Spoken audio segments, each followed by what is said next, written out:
Welcome and thank you for joining us on the program at the Marina today. My name is Hope Orivri. We have the privilege of being joined today by Chief Isaac Jolapamo. He's the chairman CEO of Morlap Group of companies and the founding father of Nigerian Indigenous Shipowners Association. Today, Chief Jolapamo will be speaking with us on how hard hit the shipping industry was throughout 2020 while the pandemic ravaged the entire globe.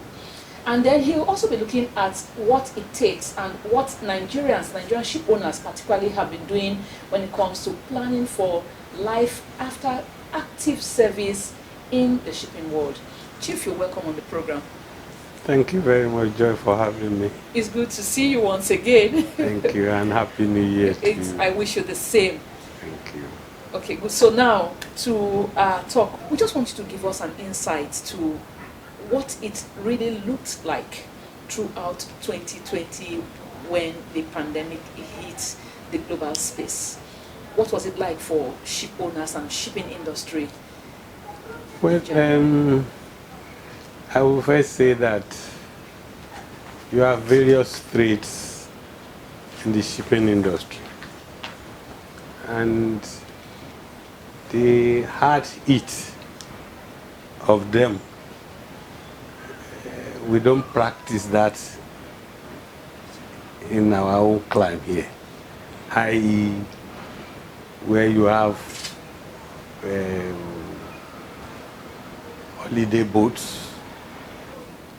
That is the area where you have the hard hit because of the volume.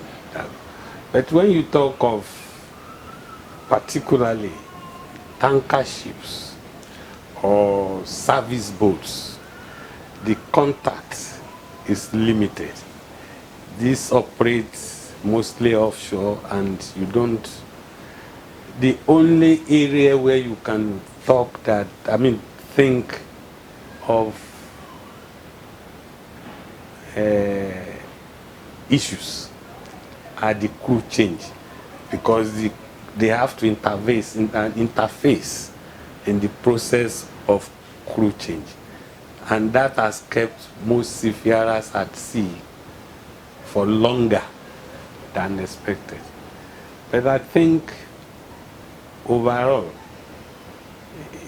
it has not been a disastrous situation. I will put it that for shipping. It's not disastrous.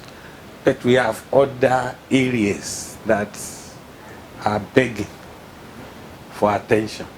Much more. In our own climate, than how it affected the global space. Well, fine. I've heard some people talk about the fact that shipping still had to be kept on because you have merchant ships that had to make supplies across the world. But they dealt the issue of crew change was a very difficult one. How did we see it? How did we receive it in this part of the world? It has not really affected us that much in our own climate. The ships that does international trade, if they want to change crew outside their domain, then there is a problem. There is no problem here in changing crew within your domain. Now, with the pandemic throughout 2020, it hasn't gone, but at least there are rays of hope. How did you see the outlook eventually for shipping? And then how do you see it going for 2021? In the world, there is still prospect. You still have new bids. They are still building new vessels. But in our own environment, I would say we have not done much. The growth, it is not the pandemic that is affecting the growth. The growth has always been affected with other factors.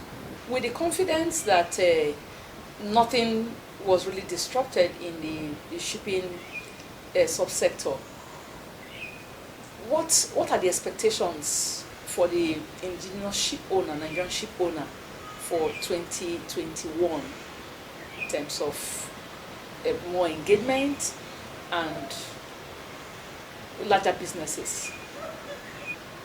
People are being sensitized to really begin to look inward. And I will suppose that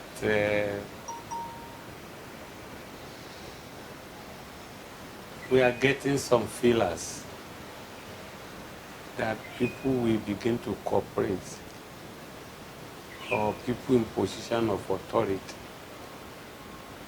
Because I give you an example, and I told you the last time. When the NNPC took off, we realized that all the powers was rested on the 7 majors of those days. There was no means to take bunkers for the ships that the NNPCs were going to charter. NNPC is unknown, so they have to take vessels on charter and pay in advance. Those are the issues that the people in there then encouraged Nigerians to say there is an opening here. You Nigerians should come and take. And we find a few people. It's true that shipping is capital intensive. But of course, if you have a job to do and you are professionally qualified, you don't even necessarily to be professionally qualified, but you have the heart of steel. You have the courage to do that. Yeah, I call it the heart of steel. Nigerians came into the place, and it was going to grow like that. But something happened along the line, and those things were jettisoned. And it's the noise over the years. Now you said they have started some sort of campaign to encourage Nigerians to look inward. Yes. Can you let us know what specific things probably they are putting forward to attract these people, so that they could look inward to say this is what's giving a try? There is nothing that is really special that you should do to do this or to get this. It is like a service to the country. Because if you can grow, the last time I told you about somebody, when we talk of creating wealth, that 2 ship owners came together to form a bank, but they cannot run it because they don't know they are left from their right in running banks, and the bank was going to go down, and they got a turnaround person who turned the place around, and even touching lives across Africa and the world today. It's part of what we are talking about. Okay, so if you want to talk of or look at touching lives and creating wealth, specifically through the shipping subsector, what should the nation begin to do now? Or are we on course? Are we fine? We are not on course because we have not started in the right direction. Okay, now, so let's look at the right direction. If you are going to develop shipping development has to be the bedrock. It is supposed to be in the front burner. Now, if you talk of shipping development, what should it entail? We know our ship requirements. Or in 5 years or in 10 years, this country should own so number of tankers of this size, of that size, of that size. This country should own cargo carriers of this size or this size. Until we have that on the drawing board, then we will know that we have actually started planning to have a maritime or a shipping sector that we have lived.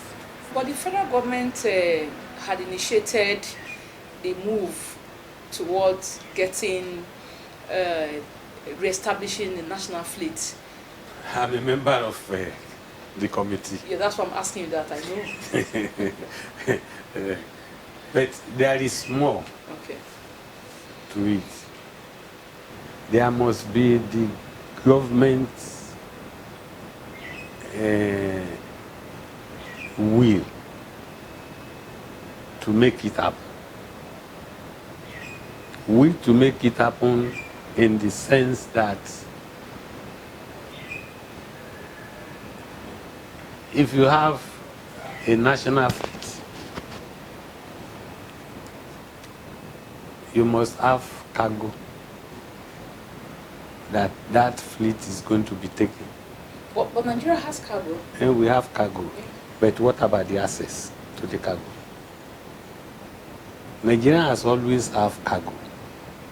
But what about access to that cargo? So certain things must give way to make it happen. Either some policies that are not friendly to that development or something. Something must give way to make it. Today, it is only when we stop putting the cart before the horse that we are going to get an answer to all what we have been searching for. That means, are you saying we are not doing some things right? And if we are not, what are those things? And then what kind of advice would you give for the government or for whosoever is directly involved or concerned to begin to take on? If we are going to have what you call national fleets, yes, it's very simple. You can have people with experience. They can I mean, not everybody will want to work with everybody, but you will find like minds that want to work together. Give them something with which to trade. I mean, I'm not saying give them the ship. Give them the business that they are going to do. I mean, if you recollect when this committee first started and the minister was very interested in it, it was because the PIL, this company that the company was almost also going down, but not many of us knew. But it was an opportunity for the company to be buoyant again, if only the conditions are right for them to come and partner. But the conditions are not right. Until that condition is right, and the condition is just the cargo, and we are having issues on leaving it. It's like you give somebody a goat, and you are still holding on to the rope that is tying the neck of the goat. If the man wants to take the goat away, you are most likely to strangle the goat in the process.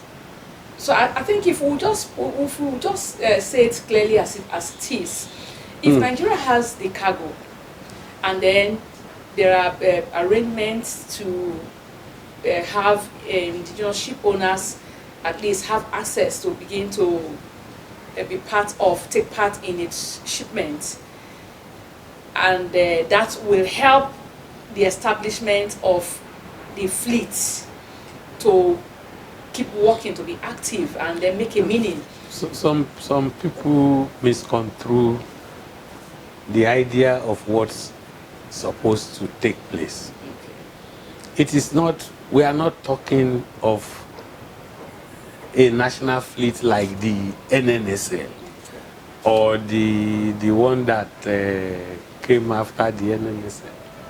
We are talking of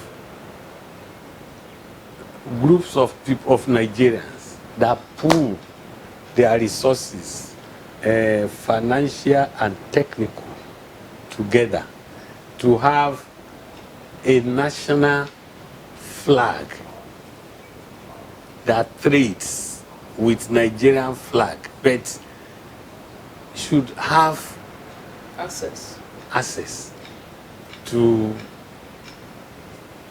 either dry or wet or container or whatever. Okay, now there's something I want to clarify here. If it's about having private owners, ship owners, pool resources together to be able to establish the national fleet, are we saying here that the federal government or the government may not necessarily have to put in funds to make that happen? They don't.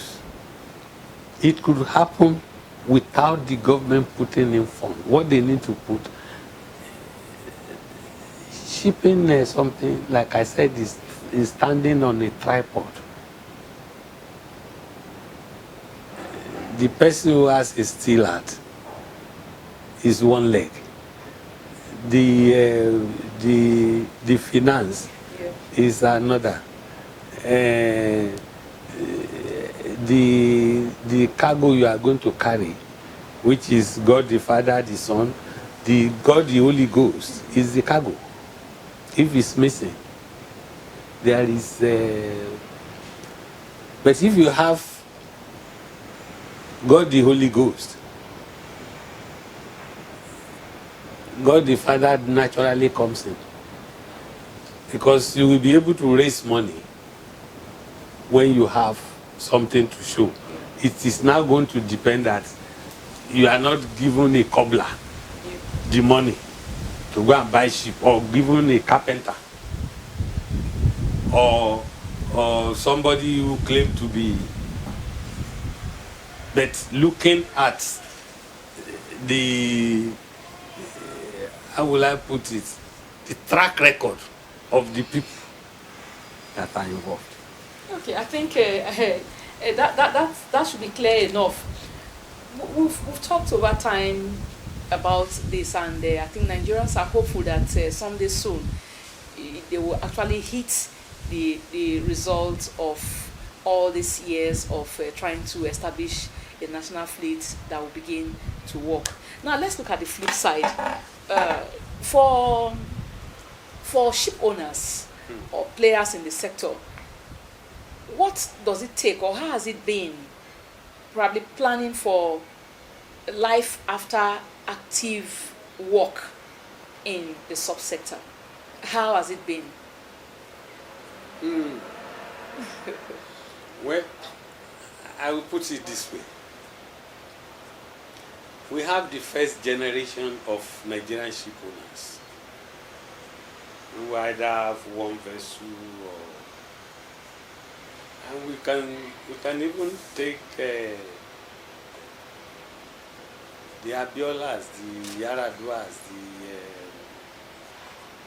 what is his name again, as one of the Five Miracles. There's not been any success story in shipping. And I always tell people that it's only in Nigeria that we are struggling. South of Sahara, The other one that has water boundary with Europe is the multiplier effect of the European something that touched them. But south of Sahara, Nigeria, I'm proud to say Nigeria is one place where we have, our people have from day one been taking the bull by the horn. They've realized the importance of the water that we have. But of course, the inconsistency in the government policies has not helped the development. So, like what happens in Europe, particularly, and Asia now, where you have continuity, where you can see a shipping company that has existed for a century, and these are family business still going on. They may not have 10, 20 vessels, but they could be having like 2, 3, 4, 5 trading on the coastal waters. That is the specialty of that. So it runs. We don't have such. But generally, when you make money in shipping, it is advisable to put it elsewhere for your old age, because shipping is keeps gulping money. not only keeps gulping money, but there are levels that you may not be able to stand the shock of some demands. things, yeah, of what is going to happen, particularly in our own area where we are doing cowboy shipping or commerce thing. So people naturally watch out and see where they can go and cool off.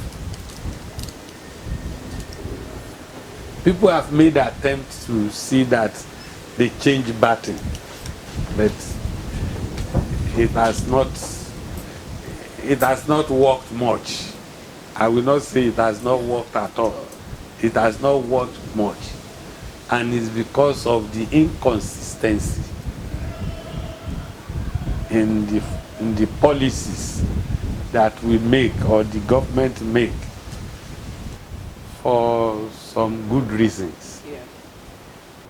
It's now in the open how much we are losing by not developing our in-house shipping.